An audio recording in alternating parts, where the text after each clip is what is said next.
Recently, I was approved for a rent-stabilized apartment on Central Park West in the Upper West Side.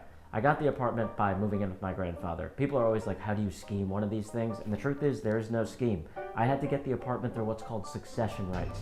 Now, basically, that means you live with a family member for a period of at least 2 years, unless you're handicapped or disabled, then you're lucky, only 1 year. But you have to live with a family member for 2 years, and then when they permanently vacate, which I think is like a nice way to say die, but when they permanently vacate, you would get that apartment in your name. Now, the messed up part about this law is even if they pass away a day early, you don't get the apartment. You have to document everything. You have to prove you've been there for 2 years or more. So if they die a day early, you don't get the apartment. I would try to keep my grandfather healthy. I was like, maybe we should get bunk beds, put him on the top bunk. That's good exercise. I would take him to the park.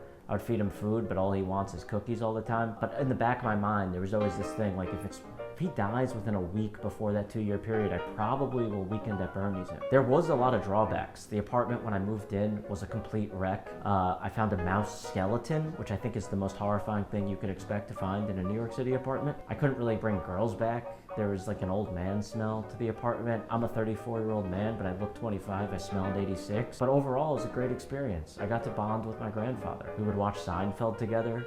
He was a huge fan of Kramer. I don't know if he knows what Michael Richards did during that one stand-up set, but I didn't have the heart to tell him.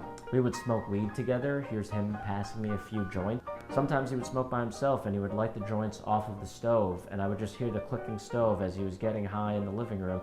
This is how we both died. It's also weird because when you're that old, you kind of just lose track of what time is. Like he would get like late night cravings for food, and you would hear him kind of like scurrying around at 4 a.m. That would freak women out.